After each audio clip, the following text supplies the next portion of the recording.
Assalamualaikum viewers, welcome to Payari Nabi sallallahu alaihi wasallam ki Payari Batain from the platform of Jew Islam. So before the break we were talking about hadith number 30. Let's go on to hadith number 31. This is narrated by Abil Abbas Sahil ibn Sa'd al-Sa'idi radiyallahu ta'ala anhu قال جاء رجل إلى النبي صلى الله عليه وسلم فقال يا رسول الله دلني على عمل إذا عملته أحبني الله وأحبني الناس فقال ازهد في الدنيا يحبك الله وازهد ما في عند الناس يحبك الناس رواه ابن ماجه وغيره بأسانيد حسن. Now let's go on to this hadith.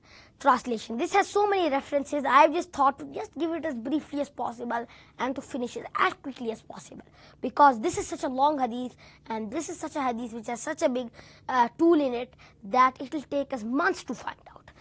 So it is narrated by Abbas Sahil ibn Sa'd al-Sa'idi radiyallahu ta'ala anhu that a man came to Rasulullah sallallahu alayhi wasallam and he said that tell me something, guide me upon something which makes Allah subhanahu wa ta'ala love me and people love me. Prophet Muhammad sallallahu alayhi wa alihi wasallam said that izat fi dunya yuhibbaka Allah wazat ma fi inda nas yuhibbaka nas. What does this mean? I'm going to tell. This is narrated by Ibn Majah and others with good chains of authorities. Now what does this mean? This means that izhad, it's the concept of zuhad, asceticism. But that tells us how this world is so unimportant. This is just the level of our feet. This is the thing, comparing it to the hereafter. Allah subhanahu wa ta'ala thinks this is very little. This is just a test for us to pass. If we pass this test, this is just a test. And this is a pomp, play and amusement. It's said in Surah Al-Ala, chapter number 88, verse number 17 and 18. In verse number 16 and 17, that indeed though you prefer this worldly life, the other life, the hereafter is more better. Inna hadha lafi suhfi lula suhfi Ibrahim wa Musa. Then it is again said in Surah Al-Hadith, in this world is pomp, play and amusement. Lahimu wa lahwun wa zinatun wa tafakhurun baynakum wa takathurun fil amwali wal aulad. It is said in Surah Takathur chapter 102 verse number 1 to 2, Alhaakumut takathur hatta zurtumul maqabir. Indeed you will be in rivalry of money until you reach the graves. Qalla sawfa ta'lamun, it says ahead in this surah. And then after that it is also said in Surah Taghabun, innama amwalukum wa auladukum fitna wallahu indahu ajrun azim. Indeed your children and your wealth is just a trial for you, and indeed Allah subhanahu wa ta'ala there is a big reward. It's said in Surah Al-Insan chapter number 76. It is said that indeed the kafirun, they love this worldly life and they keep them behind yawman thaqila, a very heavy day. It is said in Surah Al-Qiyamah chapter number 75 that indeed the people, they love the worldly life and they show with pride.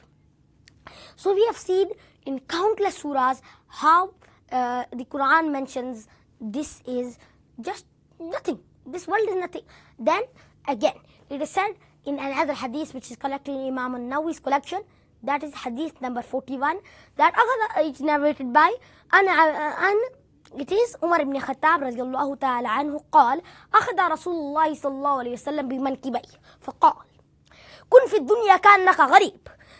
The Rasulullah sallallahu alayhi wasallam caught me by the shoulder and said that live in this world if you are a gharib, if you are a poor person. This tells us izhad fi dunya. Just forget this dunya. This is just nothing. There is a more better reward in the hereafter. And again they said in another hadith, then Prophet Muhammad sallallahu alayhi wasallam was walking one day in a street and he saw a dead goat, and a goat had its ears cut off. The Prophet Muhammad sallallahu alayhi wasallam caught it, said that he took it and said, who would want this for 1 dirham? Which is a very cheap price. The people said, we will not buy it, even if it was free, because it is dead. And even if it was alive, we will not buy it because it has an ear cut off. But now it is dead, what is our use?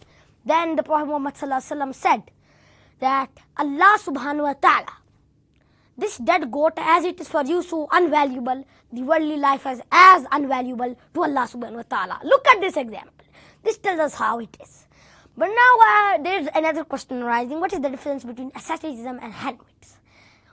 This thing and said in Surah Hadid, almost the last verse, وَرَحْبَانِيَتَهُمْ ابْتَدَاءَ لِلْإِيمَانِ, and their rahbaniyat, which is their asceticism, no, not asceticism. This is a misconception a lot, and I have to clear this today. And their we can say hermetism, which is something which is we call it's a very comprehensive term, which is we call it somebody who is a hermit, and the hermetism which they intended for iman, which they intended for the love, but this is not prescribed upon them. Now let me tell the difference between zuhd, asceticism, and rahbaniya. Now zuhd is this, yes, we're not going to be cut off from this world, yes, like zuhd is this, zuhd is halal, zuhd we can do that. If we intend that we are doing that, yes, you have a house, you have a car, you have everything, but you say that this is nothing, Allah subhanahu wa ta'ala has better reward, that is zuhd.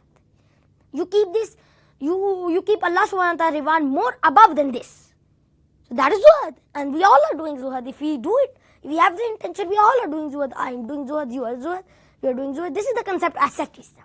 This is asceticism, and that has been a very big misconception. But here's another thing. What is rahbaniya? وَرَحْبَانِيَتَهُمْ ابْتَدَاءَ لِلْإِيمَانِ. That is, leave this, community, deserter of the community. Al-mufariqu lil-jama'a.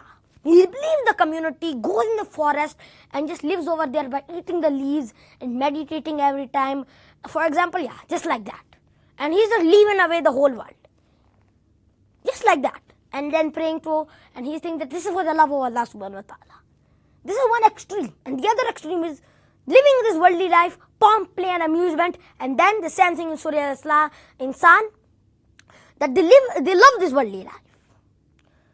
And they leave behind them يَوْمًا ثَقِيلًا إِنَّهُمْ يُحِبُّونَ الْعَاجِلَةَ وَيَذَرُونَ وَرَاءَهُمْ يَوْمًا ثَقِيلًا. That is one extreme. And the other extreme is وَرَحْبَانِيَتَهُمْ ابْتَدَاءَ لِلْإِيمَانِ.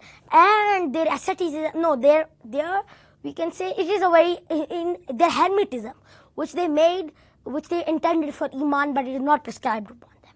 So this is not. You have to be right in the center of it. That is zuhd. In the center of it, zuhd. That is zuhd.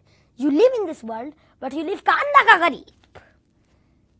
That is the thing. Izhad fi dunya. Think that the worldly life is just pomp, play and amusement. It is just beneath our feet. And that is of, or reward in the hereafter. Or reward in the hereafter. That is more better than anything. That is a better reward. May Allah subhanahu wa ta'ala give us the reward of this hereafter and protect us from that protects us from that torment which will come in the hellfire. So if we see, talking about these two hadiths, to summarize, the first hadith was actually a sequel of hadith number 6, which was how to purify the heart. It is the same thing about how to keep your religion and honor blameless. And the second was, which is about, is that the concept of zuhd, asceticism. What is zuhd? What is asceticism? What is the concept of asceticism? So that's what we learned today in this program. And of course, Ramadan is about to come in the end. So please fast and fast, continue to fast and do more good deeds as possible. And when you're going to do this taqwa, refraining from bad deeds, please hold this on until the end of the month and even hold it after on. And we should not leave these things after Ramadan. We should also hold these things and go after this too. So that's why I pray to Allah subhanahu wa ta'ala, come and join me in this prayer. I pray to Allah subhanahu wa ta'ala that He gives us the tawfiq, the power to interpret this and do amal on this and to work on this. May Allah subhanahu wa ta'ala bless us with that power to live in this world, kannaka ghareeb, izhad fi dunya, to be asceticism in this dunya. What is that? That is that we live in this world, kannaka ghareeb. We do not live, but we know that this world's rewards, they are nothing in comparison to the world, the akhirah, the hereafter's reward. ربنا أتمم لنا نورنا واغفر لنا إنك على كل شيء قدير ربنا لا تجعلنا فتنة للذين كفروا واغفر لنا ربنا إنك أنت العزيز الحكيم. ربنا اغفر لنا ولإخواننا الذين سبقونا بالإيمان ولا تجعل في قلوبنا غلا للذين آمنوا ربنا إنك رؤوف رحيم.